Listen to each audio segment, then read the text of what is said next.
সেজন্য তিনি বলেছেন যে তারা মাতৃসেবা প্রত্যেক নারীকে দেখা মাত্র মনে মনে প্রণাম করি, মাতৃজ্ঞানে প্রণাম করি। তাহলে নারীকে আমি নারী জ্ঞানে দেখার কোনো সুযোগ আমার নাই। ছোট বড় যাকে যাকে কত স্পষ্টভাবে, কত পরিচ্ছন্নভাবে ওনার এই লিখিত গ্রন্থের বিভিন্ন পাতা পরতে পরতে বিভিন্ন ভাষা দিয়ে এই বিষয়গুলোকে ব্যাখ্যা করে। আমাদের দুর্ভাগ্য, আমরা এই গ্রন্থটা পাঠ করার বিষয়ে তত আমাদের খুব একটা দেখেছি, আমারও হয়তো আগ্রহ, কিন্তু এই গ্রন্থটা এমন একটা গ্রন্থ যতই পাঠ করিবেন ততই এর বিষয়, এর ভিতর থেকে রস মধুর রস বেরিয়ে আসবে। আমি নিজে আমার অভিজ্ঞতা প্রমাণস্বরূপ আমার নিজে দেখালাম, আপনারা নিজেরা পাঠ করে দেখে আজকে যে জিনিসটা পাঠ করেছে সেই জিনিসটা মনোযোগ সহকারে পাঠ করি। আজকে যেটুকু আহরণ করবেন কালকে পাঠ করেন, দেখবেন আগের দিনের আহরণের সাথে নতুন করে কিছু যুক্ত হয়ে যাবে। এটাই কিন্তু গ্রন্থের মূল চেতনা বা আদর্শ। কেন? তাহলে চৈতন্য চরিতামৃত গ্রন্থ শতবার সহস্রবার পঠিত হচ্ছে না ভক্ত সমাজে? কেন পঠিত হচ্ছে? একবার একটা অধ্যায় পাঠ করছি বা একটা অধ্যায় শ্রবণ করছি, আর শ্রবণ করার আমি তো শুনছি, কিন্তু দেখা যায় ওই গ্রন্থটা, গ্রন্থ বলতে যা বুঝায় শুধু চৈতন্য চরিতামৃত না, ধর্মজগতের যত গ্রন্থ আছে প্রত্যেকটা গ্রন্থই আপনি যতবার পাঠ করবেন ততবার ওর ভিতর থেকে মধুর রস বেরিয়ে আসবে এবং ততবার দেখা যাবে যে ওর ভিতর থেকে জ্ঞান বেরিয়ে আসবে। এই জন্য গ্রন্থ অধিক অধিক পাঠ করে, তবে আবার গুরুদেব সাধনা করেছেন বেশি শাস্ত্র গ্রন্থ পাঠ করলে নিজকে অনেক সময় জ্ঞানী হিসাবে আমরা অহংকার নিজের মধ্যে আসবে, তা যেন না। যে জ্ঞানটা আসবে সেজন্য শুদ্ধ জ্ঞান, অহংকারযুক্ত কোনো জ্ঞান যেন না।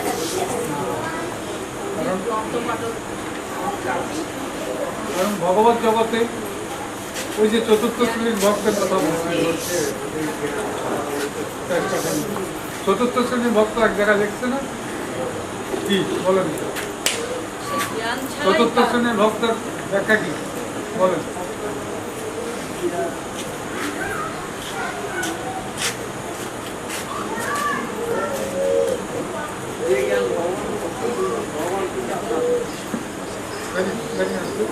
সুন্দর কথা বলছে নারায়ণবাবু, বলেন চতুর্থ শ্রেণীর ভক্ত।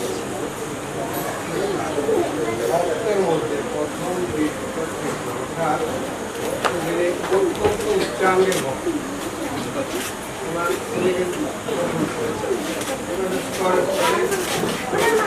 মানে শ্রেণীতে একটু নিচু, কিন্তু তোমার ভক্তি এও কিন্তু একজন ভক্ত জিনিস। আমি কখনো মানে ইয়ে না, তার ভক্তি উচ্চস্তরের জ্ঞানী ভক্তি অনেক উচ্চস্তরের জ্ঞানী ভক্ত ওনাকে অনেক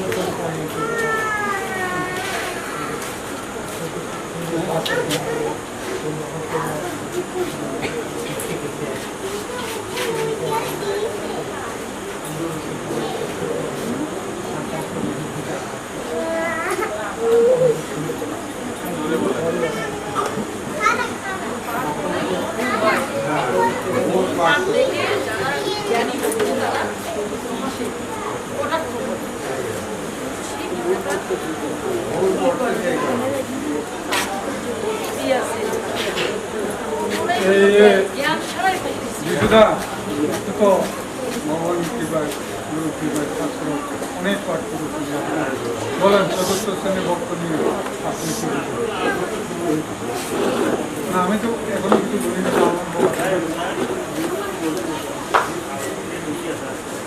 চতুর্থ শ্রেণীর ভক্ত নিয়ে আপনার এটাই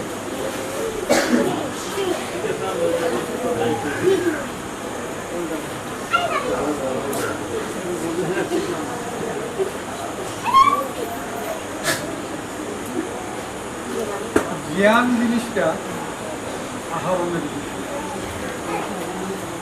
এই জ্ঞানটা শুধুমাত্র ভগবতী কথা জ্ঞান আসার জন্য আমাকে সেই তত্ত্বকথা শ্রবণ করার পর আমি জ্ঞান থেকে আসবে ভক্তি থেকে শুদ্ধা ভক্তি, এবং সেই শুদ্ধা ভক্তি থেকে ভগবত শ্রদ্ধা। এইভাবে পর্যায়ক্রমে এটা এই যে আমরা শুদ্ধা ভক্তিতে নিয়ে আমরা কিন্তু এক শ্রেণীর ভক্ত আছে যার এগুলোর কোনো কিছু প্রয়োজন নেই। তাকে চতুর্থ শ্রেণী যে এর আগে দিয়ে বললাম প্রথম শ্রেণী জ্ঞান থেকে ভক্তি, ভক্তি থেকে শুদ্ধ ভক্তি, প্রথম শ্রেণী, দ্বিতীয় শ্রেণী, তৃতীয় শ্রেণী, এইভাবে ভক্তির উদয় হয় এবং সেই ভক্তি দিয়ে আমরা সাধন ভজন করে থাকি। কিন্তু এক শ্রেণীর ভক্ত আছে, তাকে চতুর্থ শ্রেণীর ভক্ত বলছে, তার এগুলোর কোনো কিছু প্রয়োজন হয় না। ভগবত কৃপাতে তার হৃদয়ে এমনিতেই ভক্তি সৃষ্টি হয়ে যায়। জ্ঞান ছাড়াই ভক্তি সৃষ্টি। গুরু একটা সে গুরুও ছিল। ওই যে ভুলভাল চৈতন্য চরিতামৃতের গ্রন্থে বলছে যে ভুলভাল গীতা পাঠ করতো, সবাই তারা নিয়ে হাসাহাসি করত। কিন্তু মহাপ্রভু যেদিন ওই মন্দিরে গেল, কোন মন্দিরটা সেখানে গিয়ে দেখা গেল মহাপ্রভু তাকে গিয়ে ধরা গেল। কারণ মহাপ্রভু অন্তর্যাম, তিনি দেখছেন যে এটা তো আসল ভক্ত। এই ভক্তটাও ছিল চতুর্থ শ্রেণীর ভক্ত, তার মধ্যে কোনো জ্ঞান ছিল।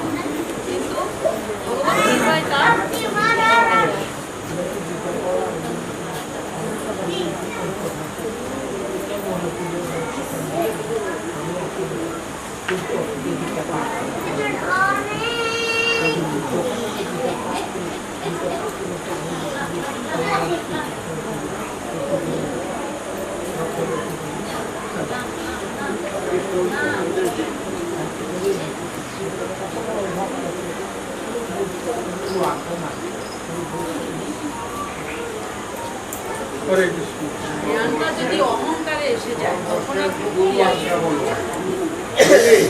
গুরুর আদর্শ গুরু আজকাল ওনার অবশ্যই কৃপা হবে, অবশ্যই কৃপা হবে। এই জন্যই আর কিছু বুঝে না, আমার গুরুতে যখন আমি শিখতে পারো যদি এই অপেক্ষা ভক্তি অজ্ঞানে এদের গুরু আদর্শ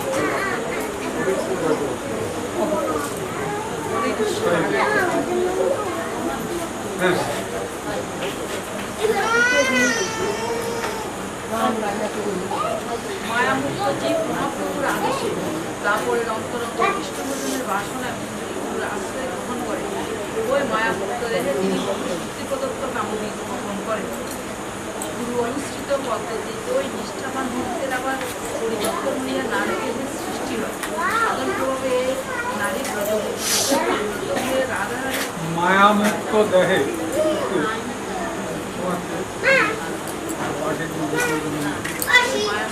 এই মায়ামুক্ত দেহে লিখছেন, এই মায়ামুক্ত দেহে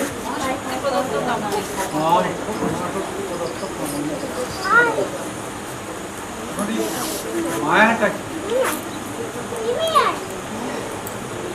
এবং দেহটা কিন্তু আবার মায়ামুক্ত হইতে, তারপরেই ওই ওই ওই দেহে কামড় করে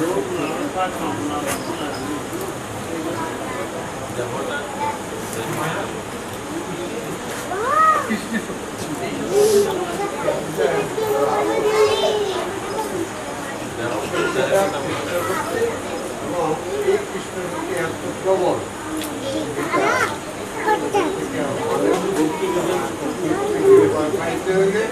আবার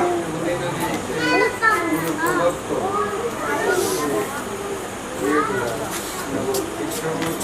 আমি যে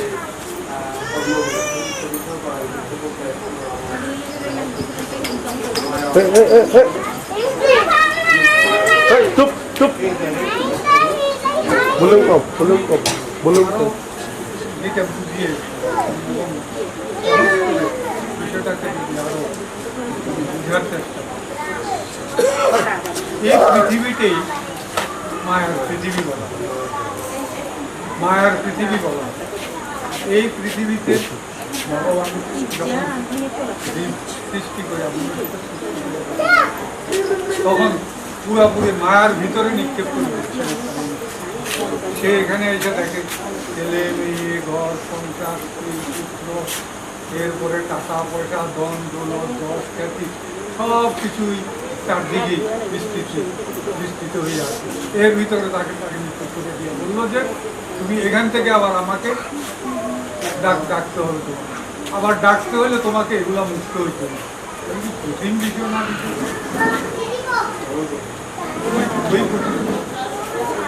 এখন আমি যদি মোটা দাগে দিয়ে দেখি বিষয়টা, এখানে দুইটা শক্তি কাজ করে। একটা হচ্ছে ভগবত শক্তি, উনি আমাকে তার দিকে টানার চেষ্টা করতেছেন, আর একটা মায়া শক্তি, সে আমার ওখান থেকে সরাই আনছে। দুইটাই কিন্তু কৃষ্ণ শক্তি। ওই যে ভক্ত মায়া শক্তি কৃষ্ণ এই শক্তি অসীম, এটা গুরুদেবের গ্রন্থে আছে। এই শক্তি সমস্ত জগৎকে নাচাইতেছে, এই কথাটাও গুরুদেবের গ্রন্থ আছে। সমস্ত জগৎকে নাচাইতেছে মায়া। আপনি এখানে বসে গ্রন্থ পাঠ শ্রবণ করতেছেন, হঠাৎ করে ফোনে আসলো, মোবাইলে আসলো, অথবা একটা ডাক আসলো, ঘরে কিছু একটা সমস্যা হচ্ছে, আপনি এগুলো ফেলে রেখে দেবেন, আমিও দেব। এখন প্রশ্ন হয়েছে কে এখানে স্থির হইয়া বসে থাকতে পারবে, আর কে কিছুটা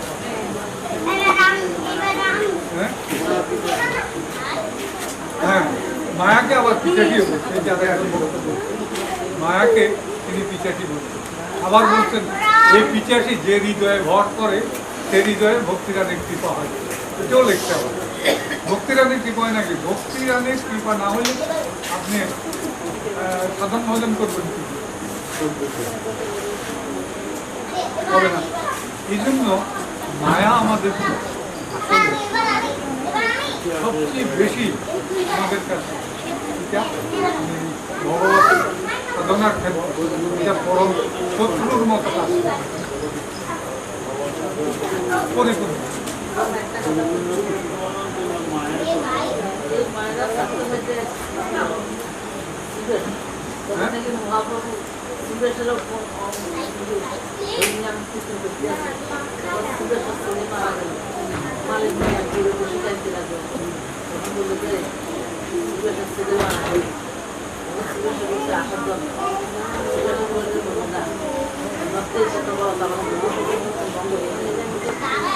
ওই যে একটু আগে আমি যে কথাটা বললাম, ওই শ্রীবাস দিয়ে সে উদাহরণ দিয়ে গ্রন্থেই দেখিয়ে দিয়েছে শ্রীবাস কিন্তু ছেলের মৃত্যু সংবাদ পাইও কন্ট্যাক্ট করেন।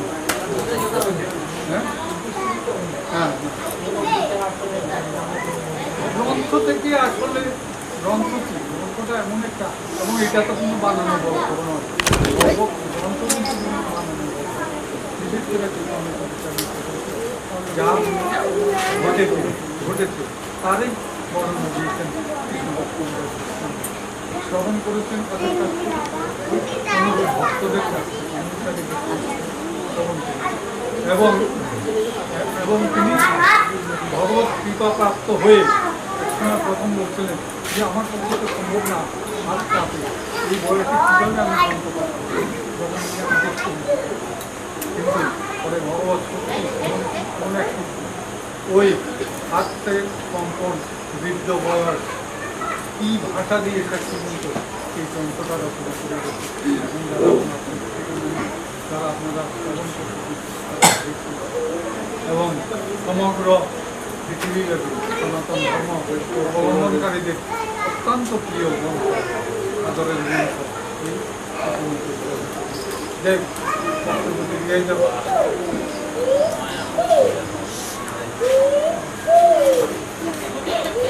এই দেহ তো বলতে আমাদের আমি যখন সাধন ভোজন করতে যাব আমার দেহ দিয়া আমি দেহ রক্ষা করে দেহি দিয়া সাধন ভোজন সাধন ভোজন বলছে কিন্তু দেহের নয়, দেহি দেহি কি জীবাত্মা।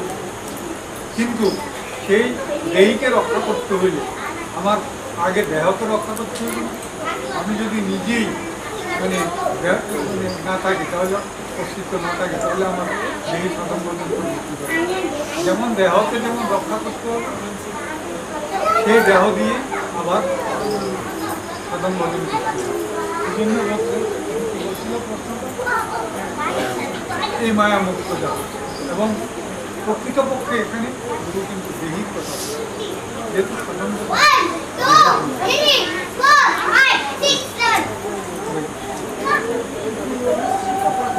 নিষ্ঠাবান ভক্তেরা বা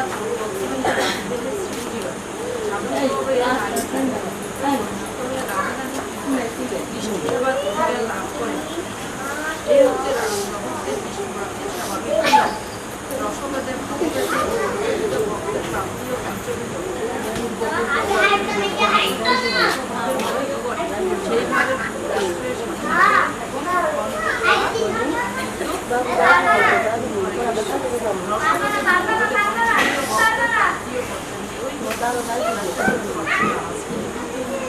শান্ত বৈষ্ণবের বক্তব্য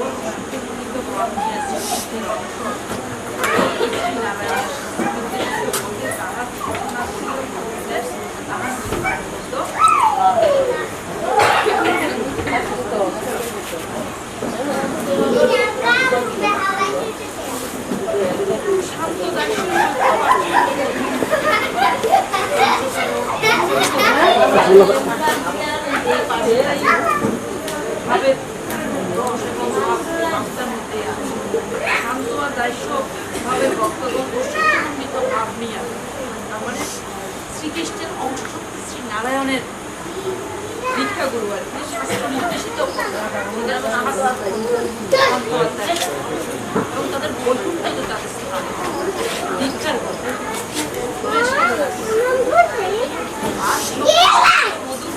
এই তিন প্রকারের অনুযায়ী ওই প্রকার সাধনা করিয়া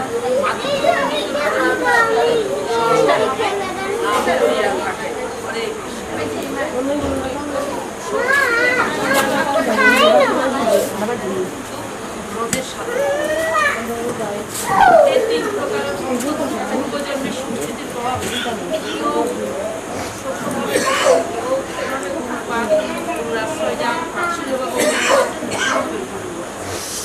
ভাব অনুসারে এবং তার সংস্কৃতির প্রভাবে এবার স্বীয় ভাব অনুযায়ী ওই প্রকার গুরু রাস্তায় এবং মাধুর্য সঙ্গে ব্রজের সর্বভাবে লাভ করে পঞ্চরসের সমাজযুক্ত ভজনের ভজন বলিয়া স্বীকৃত এই ভক্তের কাছে তাহার সম্মুখে স্বীকার করিয়াছে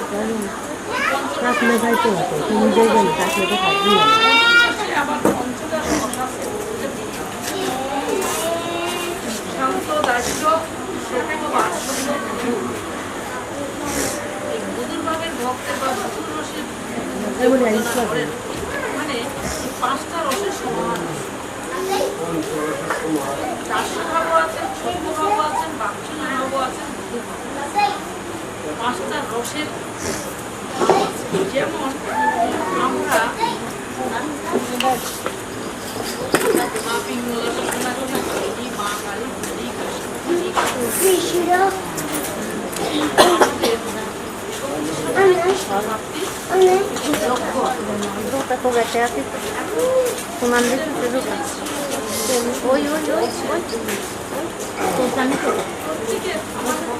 প্রত্যেকের দর্শন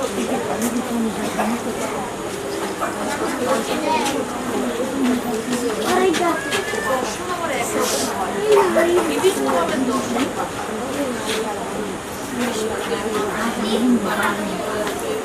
গুরুরূপে, বালক রূপে, বালক রূপে, অংশীদারী রূপে বা বিভিন্ন পঞ্চরসের সমাজযুক্ত মধুর রসের ভক্তরা পালক কৃষ্ণ দর্শন সেটা ভালো সুন্দর ভাব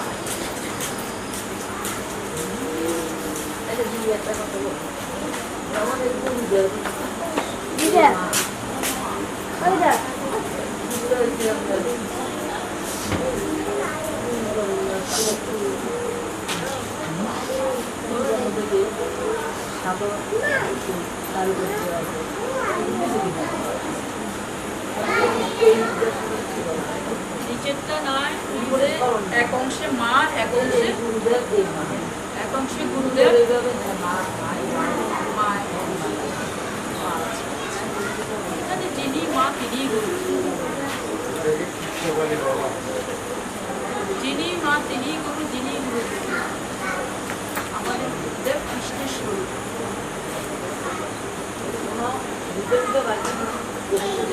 যোগমায়া রূপে তো ওগুলো থাকার কথা আমরা তো সেই সাধনা করি না একটু আগে পাঠ করলাম যোগমায়াতে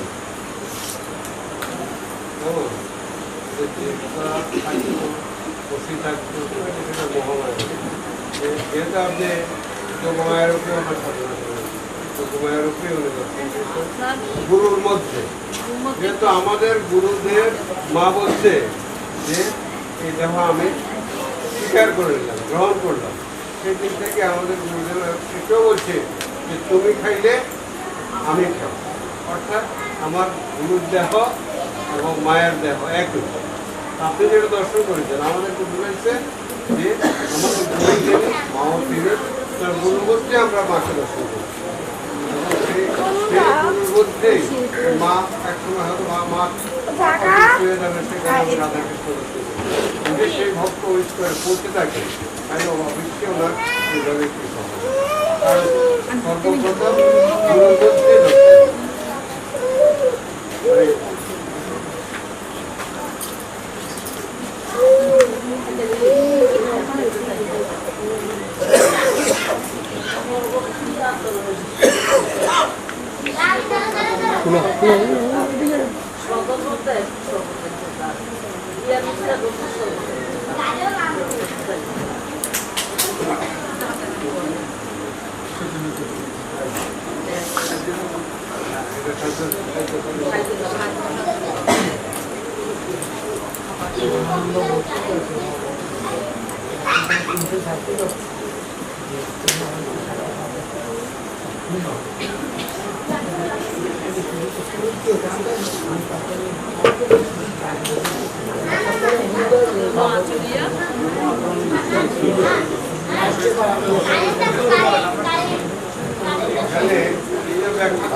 অনেক সময় স্বধর্মটা কি এটা আলোচনা বিষয় স্বধর্ম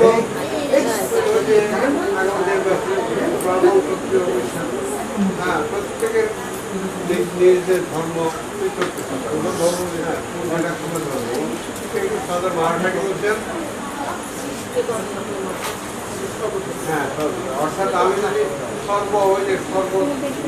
সর্বধর্ম করতে আমাকে আমি করবো ঈশ্বর যদি আমি অর্পণ করি সব কিছু যাই কিছু করি সব কিছু সেটা বলছে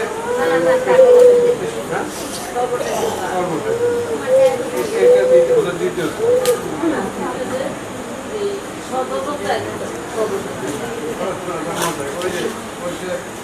ধর্ম ধর্ম হচ্ছে প্রত্যেকে যে আমার জাতি ধর্ম পুনঃ ধর্ম বেদ ধর্ম সেটা ত্যাগ করা কিন্তু এটা ত্যাগ করে যদি কৃষ্ণ লাভ সমর্পণ করে সেটাকে বলছে সেটা সর্বসাধ্য সার আর কি বলেন জ্ঞান মিশ্র ভক্তি অর্থাৎ যে ভক্তির মধ্যে জ্ঞান আছে হ্যাঁ জ্ঞান এবং ভক্তি মিশ্রিত সেটাকে বলছে না না সেগুলি সবগুলি কোনোটাকে বলছে হয় কোনোটা বলছে উত্তম কোনটা আমার প্রথম করছে বাহ্য তারপরে হয় তারপরে উত্তম আস্তে আস্তে প্রত্যেকটা গাছ কোনোটাকে অনেক অস্বীকার বাহ্য বলছে ভক্তি বলছে আমাদের গুরুদেব আরো অনেক প্রাঞ্জল ভাষা দিয়ে গ্রন্থের মধ্যে এই জন্য বলছি এই গ্রন্থটা শুনলে চৈতন্য চরিতামৃতের অনেক কিছু ব্যাখ্যা আমাদের কাছে স্পষ্ট হয়ে যায়। সেজন্য গ্রন্থে বলছেন যে জ্ঞান মিশ্র ভক্তির কথা আপনি এখন বলছেন নাকি? জ্ঞান এবং ভক্তি একসাথে থাকতে পারে না। যদিও জ্ঞান থেকে ভক্তির সৃষ্টি হয়, কিন্তু দুইজন একসাথে বসবাস করতে পারে না, একজন আর একজনকে দুটামুখী করে। এরকম একটা উদাহরণ দিচ্ছিল না? এই জন্য এক সময় জ্ঞান ত্যাগ করে শুদ্ধা ভক্তি সৃষ্টি হয়। জ্ঞান থেকে ভক্তির সৃষ্টি হয়, কিন্তু যখনই ভক্তির সৃষ্টি হয় জ্ঞান ভক্তি থেকে আলাদা হয়ে যায়, বা ভক্তি জ্ঞান থেকে আলাদা হয়ে যায়। কি সুন্দর ব্যাখ্যা আমাদের জন্য। এটাকেই বলছে জ্ঞান মিশ্রিত। এখানে জ্ঞান এবং ভক্তি মিশ্রিত। এটাও যে আমরা ঘটা যেটা বলছি এটা কি বৈরম। বৈরঙ্গ ভাব, বৈরঙ্গ ভাব থেকে আমাদের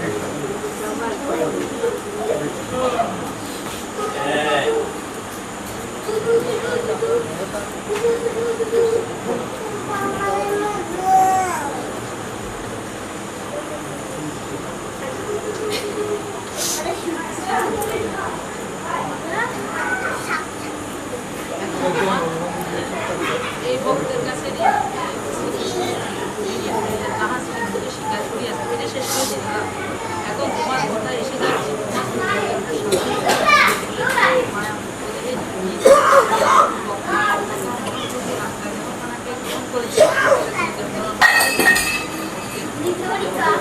তোমার দেহি জীবন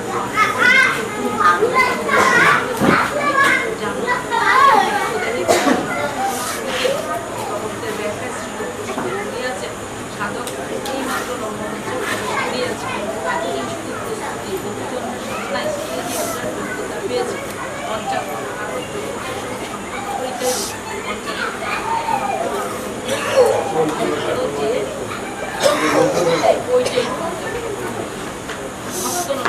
সেই জাতীয় ভাগ্যবান ভক্তকে সদাশয় ব্যবহারের জন্য ডাক্তার বৈরঙ্গজীব এই শ্রেণীর ভক্তদের বিপদ স্বরূপ। আত্মীয় স্বজন হোক, সামাজিক বা বন্ধু বান্ধব হোক, যাহারা বৈরঙ্গ তাহাদের সঙ্গে যথাসম্ভব মেলামেশা বন্ধ করা উচিত। মহাপ্রভু অসংখ্য ত্যাগ করার পরামর্শ দিয়েছেন। যা আছে এতে সন্তুষ্ট থেকে দেখাশোনা না করলে শ্রদ্ধা শক্তি উদয় হয়। কঠিন ভাবে মনকে নিরোধ করার করে যাত্রাপথ সুগম করিতে ওই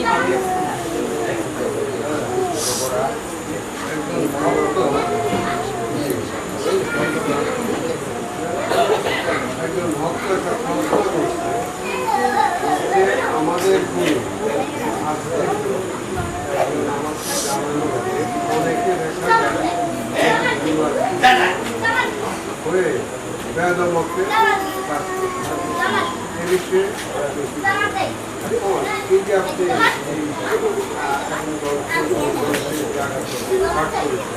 এটার মধ্যে আমার মনে হয় এই তথ্যটা যে আমরা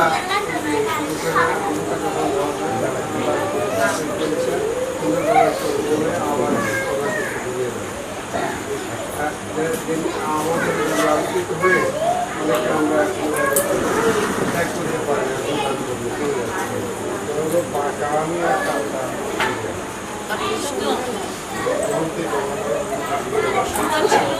প্রশ্নটা ছিল আমরা অনেকে আমাদের আশ্রিত হয়েও এখনো বেদকর্ম করিতেছি। এটা এখন তার কি গতি হইবে?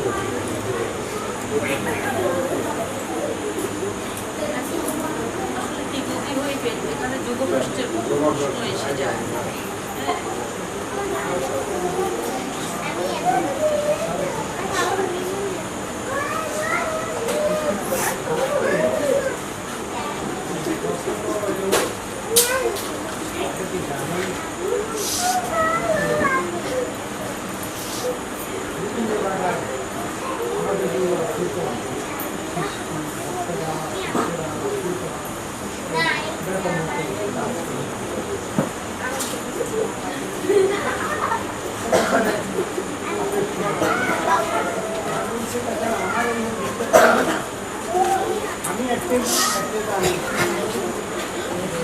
আমাদের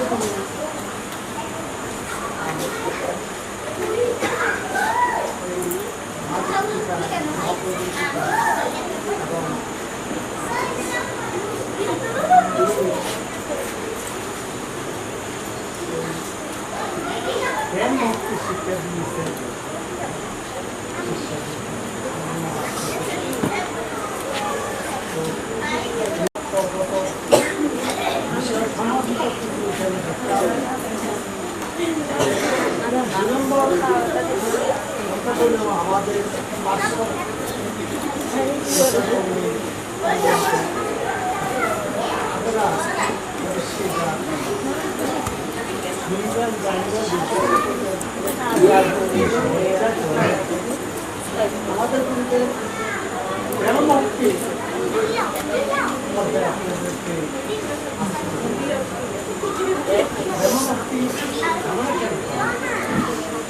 সরকার নিতে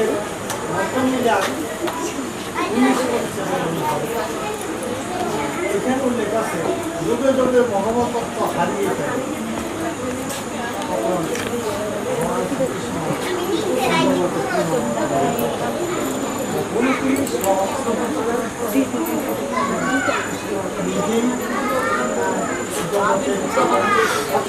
অথবা তিনি গুরুরূপে আমাদেরকে এই সম্পদ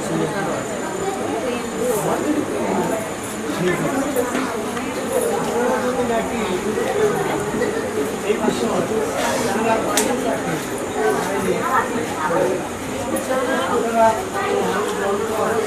এবং আমাদের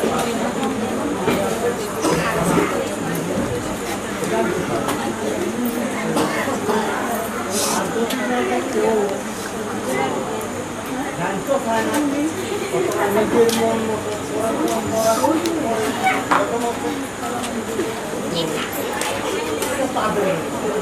তাদের সাধারণ ভাবের ব্যাপার এই ব্যাপারে এখানে মত আজকের মহান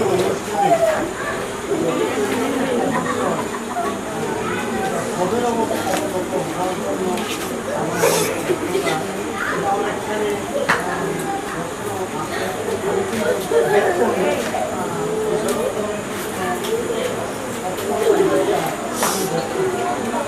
এখানে আপনাদের সহযোগিতা আমাদের বাড়ি আশা করি অনেককে শুনলে আমার মতো যে ভক্ত বেদকর্ম করে এগুলোর মধ্যে এসে অতগুলো অংশ পালন করে সমান সঙ্গই করে সমান সঙ্গ করতে ভক্ত সম্মান আমাদের আমাদের সাথে যোগাযোগ থাকে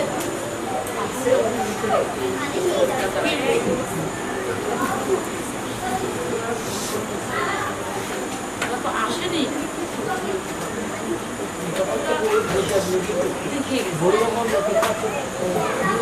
বিপদ ছিল এই যে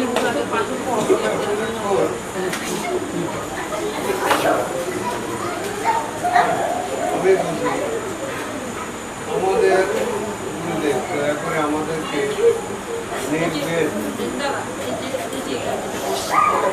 কঠিনভাবে মনকে নিরন্তরে যাত্রাপথ সুগম করিতে ভক্তপক্ষ আসলেই তো এই গন্তপাঠটা শ্রবণ করলেই চেষ্টা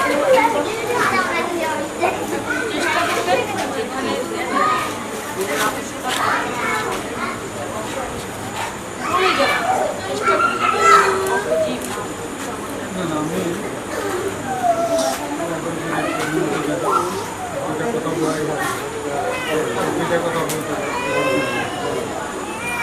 যে কোনো বিষয়কে একটু সহজভাবে বোধগম্য করে বলার চেষ্টা করি, তাহলে যারা শ্রবণ করতে তাদের কাছে বিষয়টা কষ্ট হয়। আমিও চেষ্টা করি আপনার এই ভক্ত কষ্ট করেছেন এবং আমাদের যে বিষয়গুলো প্রত্যক্ষ করে, সেটা কি একজন ভক্ত ওই গুরুর পদে আশ্রিত হয়ে গুরু তাকে কৃপা করে আলিঙ্গন করে স্বীকার করে। কিন্তু কোনো একটা পর্যায়ে গিয়ে সে যে কোনো কারণে হোক, তার দুর্ভাগ্য জনিত কারণেই আমি দেখেছি, সে এই গুরু আদর্শ একটা অনুসরণ না করে সে দেখা যাচ্ছে ভিন্ন আদর্শের দিকে সে দাবি করছে। আমি খুব সহজ করে বলছি, উনি যে কথাটা বলছেন ওনাকে দেখতে, তাহলে তার গতি কী? গতি সম্পর্কিত বিষয়ে আমাদের ভগবান পর্যন্ত বলেছেন যে আমি যাকে একবার দিতে আসি, তাকে গ্রহণ করেছি, তাকে ত্যাগ করি। আমাদের গুরুদেব তাকে গ্রহণ করতে আমি ত্যাগ করি। হ্যাঁ, আমি তাকে গ্রহণ ত্যাগ করি। কিন্তু আপনারা 2001-এর গুরুদেবের যে বক্তব্যটা আছে ঠিক এই স্থানে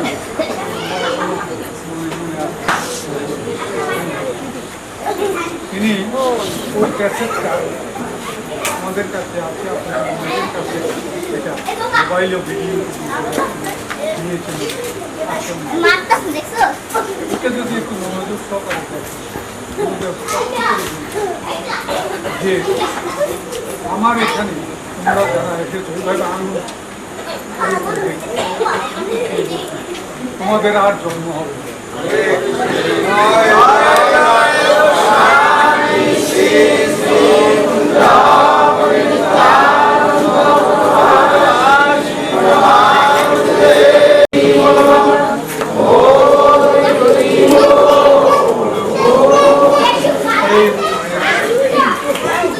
এই যে দৃঢ়তার সাথে তার মুখ থেকে এই ধরনের কথা বলতে কিছু চাওয়ারও প্রয়োজন। তাহলে আমরা যদি এই পদে মাতৃপদে আঁকড়ে ধরে রাখতে পারি, এই দৃশ্যও আমি দেখতেছি যে উনি আমাকে বলছে যে পার্শ্বদ রূপে আপনারা কি উপলব্ধি করেন। আমার উপলব্ধিটা আমি বলতেছি, আমার চেয়ে আমি দেখছি সে মহাশান্তিতেই আছে। কারণ তার তো কিছু চাওয়ার দরকার নেই। অন্তর্যামী রূপের মা গুরু তো জানেন তার কিসের প্রয়োজন, তাকে তা দিয়ে তিনি কৃপা করে যাচ্ছেন। আর যিনি গুরু বিমুখ হয়ে গেছে তাকে দেখেছি আমি।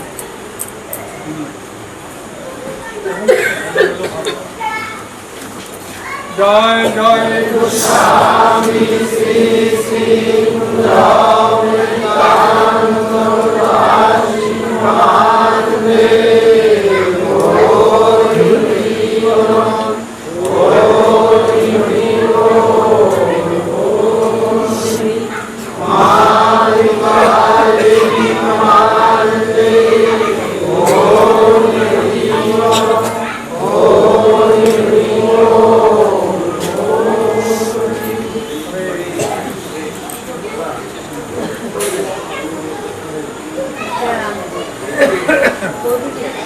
যেদিন থেকে আমরা আমাদের এই গুরুকে ধ্যান দান করি,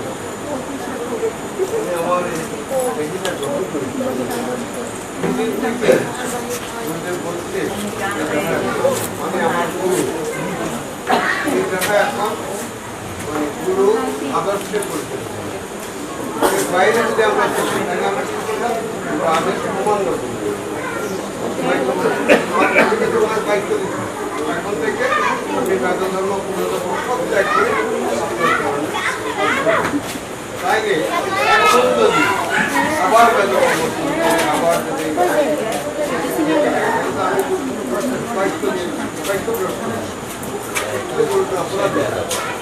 গুরুর আদর্শ আমাদের গুরুর প্রত্যেকটা কথা মনে প্রাণে আমাদের পালন করতে চেষ্টা করতে হবে। কারণ এইগুলো এখন আমাদের দেহখানা গ্রহণ করার পর থেকে সেই দেহখানা গুরু দেহ হয়ে গেছে। কারণ গুরুর আদর্শে এখনই দেহ করতে হবে। গুরুর বাইরে যদি আমরা চলে চলি তাহলে আমরা গুরুকে অপরাধ দিই। সত্যি আমি পাঠটা বিশেষ করি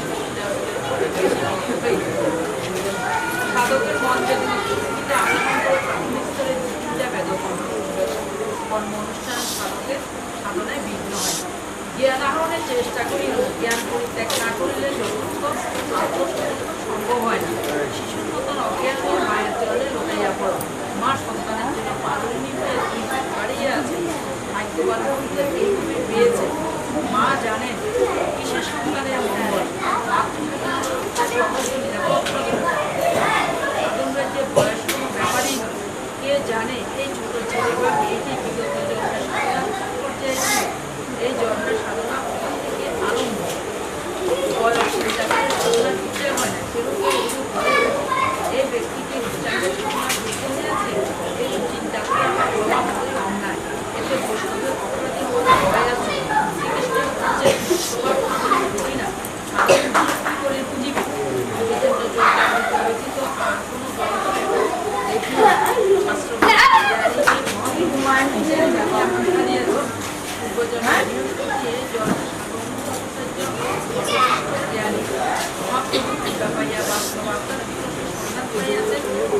বলেছেন এতটা পাইয়া বিদ্যায় করেছে শাস্ত্রী ও জাগতিক জ্ঞান এবং আধ্যাত্মিক জ্ঞান জ্ঞান।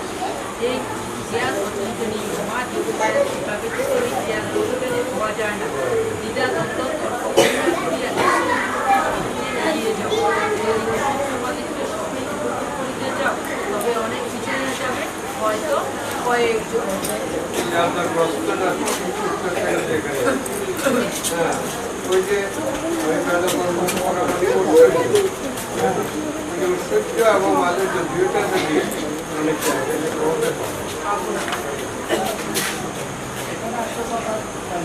এখানে বলছে অনেক জন্ম তারা কি করে পিছিয়ে যাবে। ধর্মের মধ্যে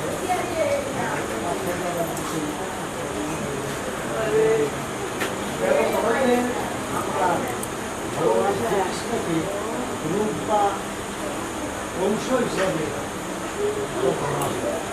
আর আমাদের পূর্ণ আমাদেরকে পূর্ণ কৃষ্ণ আর বেদ মধ্যে এটা তো রূপ আর আমাদের গুরু স্বরূপ। স্বরূপে কি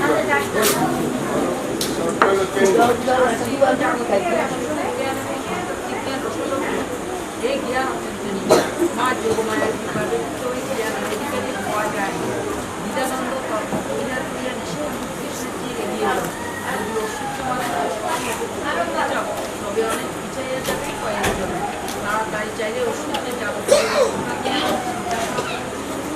হাত দ্বারা পরিহার গাছের সাধকের সাধনার ইহা নয়। শরণাগতের নিকটে প্রতিভা আমি বারবার পাঠ করতে চাইছিলাম, আমাকে দিচ্ছেন। আমাদের নিজস্ব কোনো ব্যাখ্যা তো প্রয়োজন নেই দাদা। প্রশ্নেই দেওয়া আছে, আমাদের ব্যাখ্যা প্রয়োজন। গ্রন্থ কেন আমাকে যে প্রশ্ন এখন আমরা প্রতিদিন যে গুরু বন্দনা করি, গুরু কৃষ্ণ রূপ হন শাস্ত্র প্রমাণে, গুরু রূপে কৃষ্ণ কৃপা করেন ভক্ত করেন। গুরু রূপে শিক্ষা গুরুকে তো জানি কৃষ্ণের স্বরূপ, তাহলে এক জায়গায় রূপ এক জায়গায় স্বরূপ।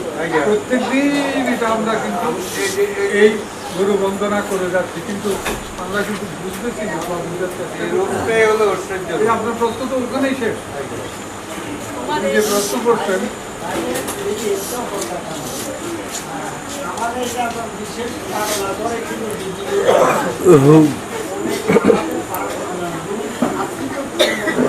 অনেক জায়গায় এই ধরনের ঘটনা ঘটে।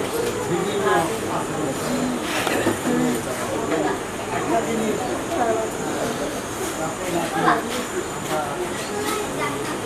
গুরুর পদ্ধতিতে আমরা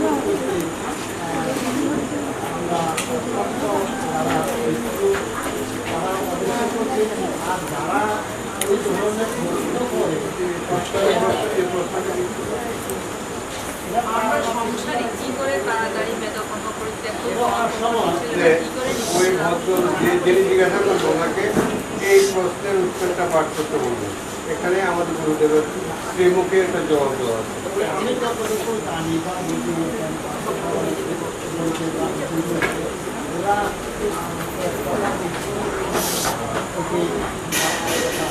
ওরা কোনো অনেক সময় গল্প বলো না বা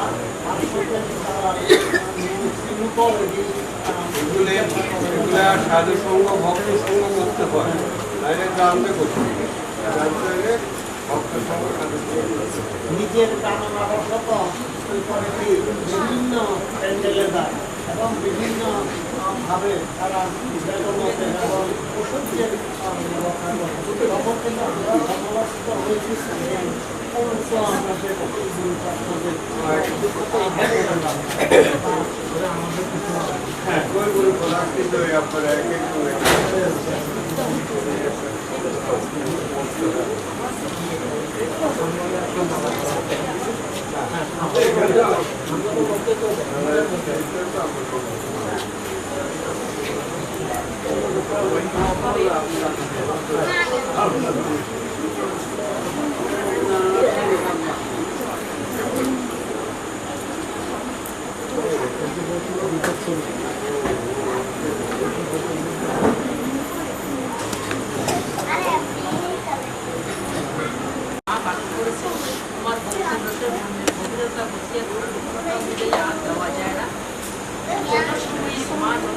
আমার মাধ্যমে অথবা নিজে প্রদান করিব। এর আগে প্রার্থনা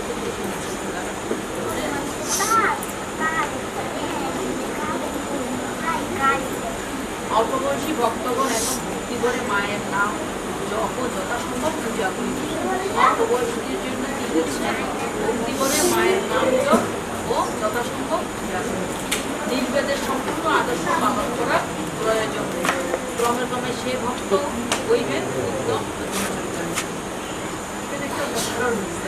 পরমাত্ম রাধারানীর ভাবের একটা দৃষ্টান্ত দিয়ে তোমার প্রশ্নের সমাধান দিচ্ছি। আয়ান হোসেন পরিবারের পূর্বপুরুষের নিয়ম অনুযায়ী বৃন্দাবনের বনাভ্যন্তরে তাদের সূর্য মন্দিরে কুলবধূগণকে প্রতি রবিবারে সূর্য পূজা দিতে হয়েছে। রাধারানী প্রতিদিন সূর্য পূজা দিয়া কাজ সম্পন্ন করিতে কৃষ্ণের সঙ্গে যেন দেখা করিতে না পারে, সেজন্য জড়তাকে প্রহরী হিসাবে সঙ্গে কাটিয়া শাশুড়ি নদিনী নিশ্চিত থাকিতে সুন্দরতা শ্রী রাধার সঙ্গে বিচক্ষণা তিনি শ্রী রাধার বিপক্ষে শাশুড়ি নদিনীকে এরূপ ভাব দেখাইতেন।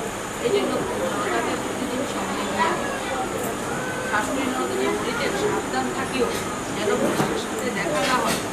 ব্রাহ্মণ কৃষ্ণের সেবা তিনি বিধিমত পূজারী কর্তব্য পালন করিতেন। এই সুযোগে প্রতিদিনে কৃষ্ণের সঙ্গে মিলন হইত। এই পূজা রাধারানীর নারকীয় অভিনয় মন ভেঙেছিল কৃষ্ণের নিকট। যথাসময়ে তিনি স্বীয়ভাবে আশ্রয় পাঠ করেছেন, তখন এই চারিদিকে নিন্দা আরম্ভ হয়েছে।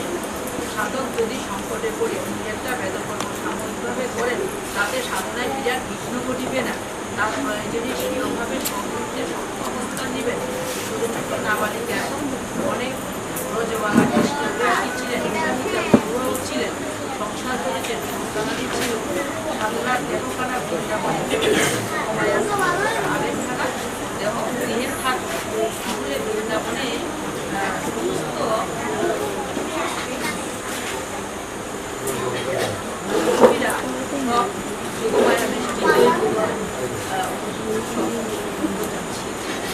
সেজন্য মায়ের কৃপা পেলে তার সাধনায় বুদ্ধি হলে কিভাবে ভক্তের ভাব রক্ষা করিবেন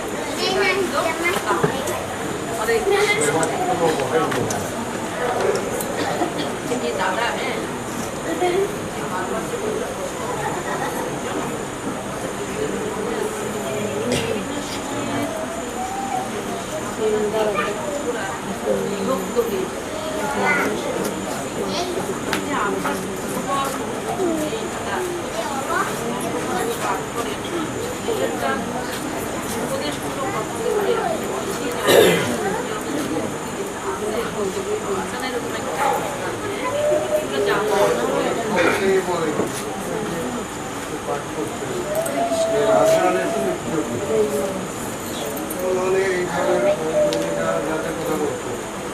আমরা সূর্যের মতো অন্তত্ব ঠিক আছে।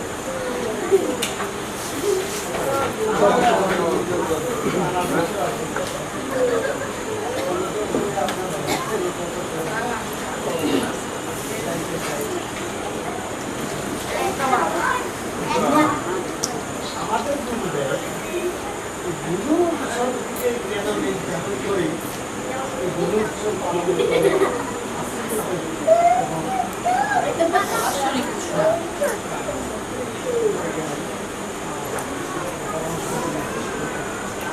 এগুলো 5 দিনের উৎসব পালন এটার অর্থ কি?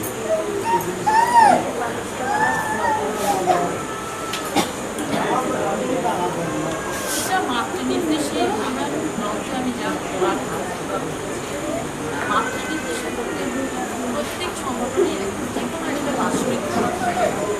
বাৎসরিক যেহেতু এটা ভক্ত বৃন্দাবনের সাথে এবং এটা সেবামূলক রাধাকৃষ্ণের সঙ্গে বাবুরা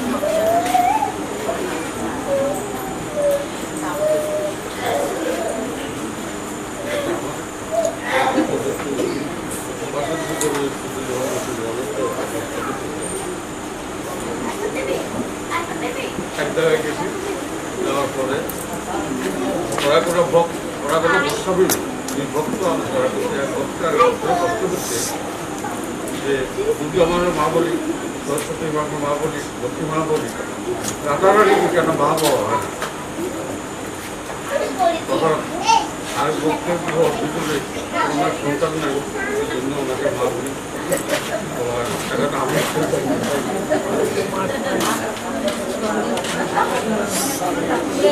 প্রেমের গুরু ওই জন্যই বলেন আপনিও প্রেমের গুরু হিসেবে একমাত্র প্রেমেই তিনি মিলাইছেন ভক্তি প্রেম। যেই ভক্তিতে প্রেম নাই সেটা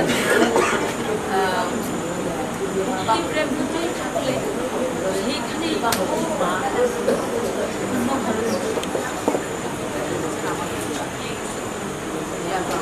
তো আছেন রাধারানী প্রেমের প্রেম প্রেম ভক্তি প্রেম যে প্রেমে শ্রীকৃষ্ণ আমার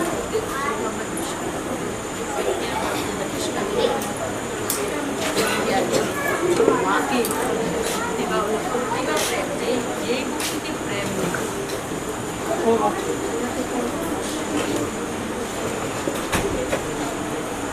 যান দাদা এখন অনেক রাত করেছেন, আশীর্বাদ করেন বছরে 2-4টা অনুষ্ঠান যদি আপনারা সবাই মনে আজকে দেবী ছোট অনেকটা জানা পঞ্জিকাতেও শক্তি পূজা যারা তারা কিন্তু 5 দিন গুরু অনুষ্ঠিত করেন। এবং আমাদের গুরুদেব যে গুরু উৎসব এটাও কিন্তু যেহেতু সপ্তম এবং পঞ্জিকাতে আপনি পাবেন সপ্তমতে যে প্রথম ঝুলন, দ্বিতীয় ঝুলন, তৃতীয় ঝুলন, পঞ্চম দিনের ঝুলন উৎসবকে বলা হয় সমাপন।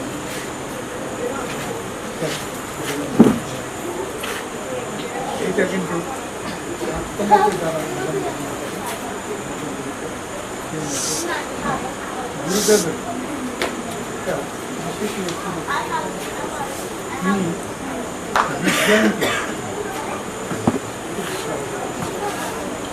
বিজ্ঞান এই যে ইয়েটা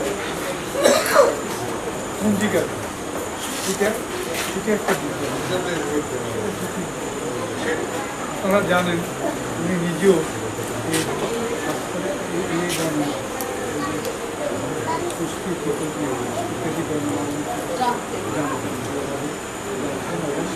ওনার গণনা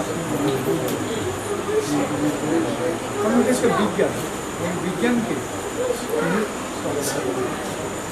বিজ্ঞান সৃষ্টি করতে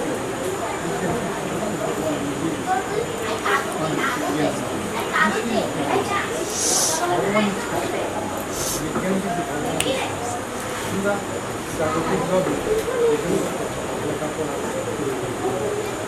সেখানেও যে নিউটনের সূত্র, গ্যালিলিও ইত্যাদি যে সমস্ত সূত্রগুলোকে এগুলো থেকে আমরা এগুলা জাগতিক ব্যবহার থেকে কি একটা মুক্ত জাগতিক ব্যবহার করি। ওই যে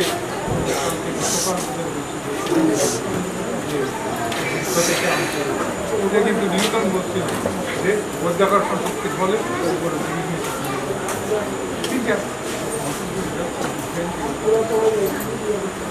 এবং আপনার যে পঞ্চম দিন কেন 5 দিন কেন এই অনুসারে মাতৃ আদেশ পেয়েছে সবসময় একটু আগে মাতৃ আদেশও ছিল।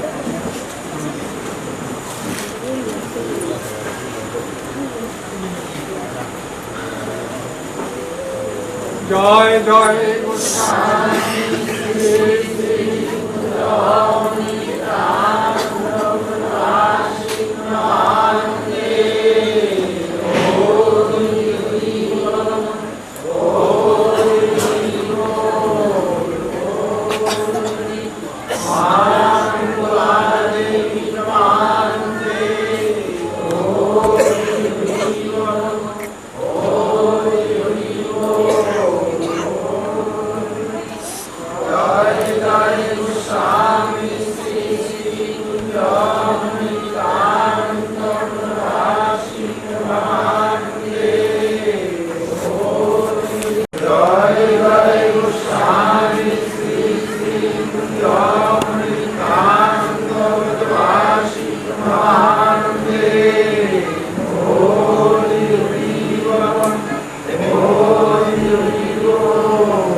লাগবে না।